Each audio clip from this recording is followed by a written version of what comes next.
Now, following Hans Hoppe is kind of like having the Rolling Stones as your opening act, but I'll do my best. So the title of the paper has changed something a little more boring, academic, a little less incendiary, introducing temporal attitudes to homesteading theory. And what I mean by temporal attitudes is that homesteading theory talks a lot about acquisition of land, but there is a lot less talked about of what conditions, what time frame land is retained. Okay, so I want to talk about that element of homesteading theory, or introduce that as basically another continuum problem. Okay, so to bring this to something a little more practical, you have this common law principle of adverse possession, and that is that the original owner of some piece of land neglects it, or at least doesn't use it for a sufficient period of time. Someone else uses it for that same period of time or a subsequent period of time. Usually about 20 years. Okay, so we're not talking some loony left-wing theory of if you go out for a sandwich, somebody can move into your house. We're talking decades here for the property right to shift. So is this principle of adverse possession compatible with a Lockean system of property rights? And I'm going to claim that based on his chapter on property, yes, adverse possession is perfectly compatible. And second, more difficult, is it compatible with a libertarian system of property rights? And I realize that libertarian means a lot of things to a lot of people, and so I'm going to say possibly, and this depends on, again, what I'm going to call temporal attitudes toward what I'm going to assert is a continuum problem of re-homesteading. Now, homesteading is an awkward word, but everybody kind of knows what it means, so if these things get a little tedious, re-homesteading, re-homesteadable, it's just because people kind of know what homesteading means. Okay, so the sort of customary or even the caricature of a libertarian position on homesteading is first that an individual acquires ownership in homesteadable land by mixing a sufficiently large quantity of labor, call this quantity L, with a sufficiently small quantity of land. Okay, that's Lockean, that's also libertarian, but what distinguishes what I'm calling a first-use absolutist or a first possession position would be that homesteaded land becomes the unqualified property of the homesteader into the infinite future. Okay, so this is sort of the conception of homesteading that someone like Robert Ellison uses when he says that adverse possession is a dent in the libertarian model of property rights. Okay, so I'm going to argue that this is just one specification, particular specification of this continuum problem, or what I'm going to call a continuum position. The first part of that is exactly the same. Land is acquired in exactly the same way. But the second part, that land is retained, that homesteaded land becomes the property of the homesteader insofar as this land is not chronically neglected. Again, chronically is contextual, situational. In the U.S., chronically in terms of adverse possession means about 20 years.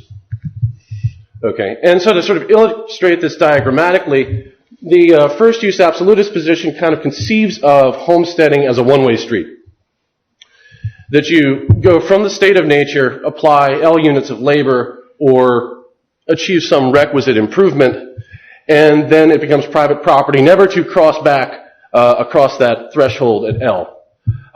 Whereas I'm sort of trying to better account for the physical realities of homesteading, which is that there's nothing particularly magical about L. It establishes a property right, but through chronic neglect, land can very well pass back toward a state of nature.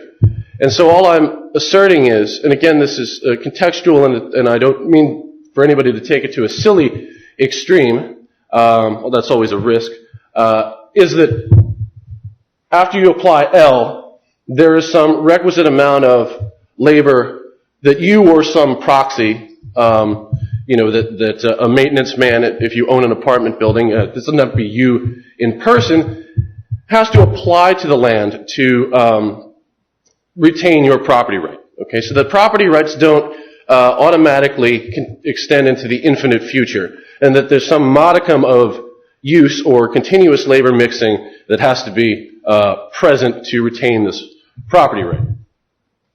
Okay? And so just to compare these temporal attitudes, that the first use absolutist position in some ways is kind of tautological, that the infinite time frame would be inherent in property, that ownership is meaningless except in an infinite time frame, or that property would be meaningless except in an infinite unqualified time frame. But again, this puts a whole lot of almost magical power on this quantity L, that if you're at L minus 1 units of labor, and you can define a unit however small you want to, that if you're at L minus 1, then of course naturally, if I dig a foundation for a house, and then I come back 50 years later, you'll have, weeds that'll have caved in, there'll be rainwater, whatever. The idea is that at L minus 1, land returns to the state of nature, but at least through a first use absolutist prism, after L plus 1, it doesn't. That it's forever been excluded from the state of nature. Okay, so I'm simply trying to include this physical reality, and that homesteading is a physical act. It's not just an ideological or a philosophical construct.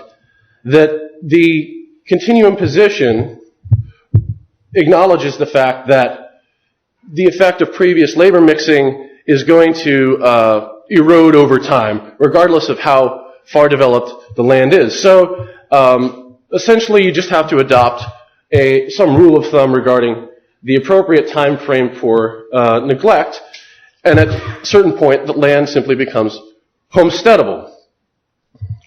Okay. So the question is this some sort of major revision to homesteading theory? Is it a total shakeup? Well, first of all, land is still acquired in the same way, through labor mixing. And you've already got continuum problems inherent in even a first use absolutist position. That is, what's the appropriate value of L? And as Walter Block notes, that is situational, that certain land may be easier to homestead than other land, so that value of L that a first use absolutist would put such importance on varies, plot by plot, acre by acre. You also have temporal problems already, so there's already a temporal continuum problem, and that is how fast do you have to homestead a piece of land in order to sort of have exclusive right to do so. And so think of someone who wanders into the forest, a homesteadable piece of forest, cuts one limb off of one tree every 10 years, and says, no, you can't develop that land, I'm homesteading it. Everyone would say that's silly, you're not making an honest effort to homestead the land. Now, if he did that once every 5 minutes till the land was cleared, till tilled the soil, planted corn, whatever, you'd say, sure, he was homesteading. So there's already this temporal element in homesteading theory. So I'm simply suggesting that a fully libertarian position can also include this temporal nature of ownership. It's just an additional continuum problem. Okay, so that was the hard one. The easier one, at least from my perspective, is adverse possession Lockean? And this isn't the only place where Locke tends to focus just as much on just acquisition as waste, spoilage. So I'll just read the quote. So it will perhaps be objected to this, that is his scheme for property acquisition, that if gathering the acorns or other fruits of the earth, etc., makes a right to them, then anyone may engross as much as he will, to which I answer, not so. The same law of nature that does by this means give us property does also bound that property too. God has given us all things richly, but how far has he given it to us to enjoy? As much as anyone can make use of to any advantage of life before it spoils, so much he may by his labor fix a property in. Whatever is beyond this is more than his share and belongs to others. Okay, so I certainly don't want some central authority deciding if I'm not enjoying, my can opener or my car or my lawnmower, but this is by one's own act that for, in the practical sense of adverse possession. So for 20 years somebody else has using your plot of land and you don't tell them, hey, this is my land, get off, by your own actions, you're admitting that you are not, in Locke's words, enjoying the land. You're taking more than your share simply because you are not putting it to any productive use. Okay, so there's a utilitarian, of course, there's a utilitarian argument for adverse possession that I don't want to stand on, but I think there's also a libertarian argument that says if labor mixing bestows a property right and the effect of that labor diminishes over time, then the property right, in some sense, diminishes over time, again, unless you continue to use the land. Okay, so my conclusion is that this first use absolutist position is just one temporal attitude. It's at one extreme, and I don't use extreme pejoratively. It's simply, okay, I've homesteaded, and now what's the appropriate time frame? Well, the appropriate time frame is the infinite future. Okay? So some allowance for this common law principle called adverse possession is both Lockean, and again, depending on how broadly or narrowly you define libertarian, it's also libertarian, that it builds on, because it builds on this paradigm, Lockean and libertarian, of labor mixing. And that's really the essence of the theory. So the paper, it's a work in progress, can be downloaded there, comments and questions. Thank you.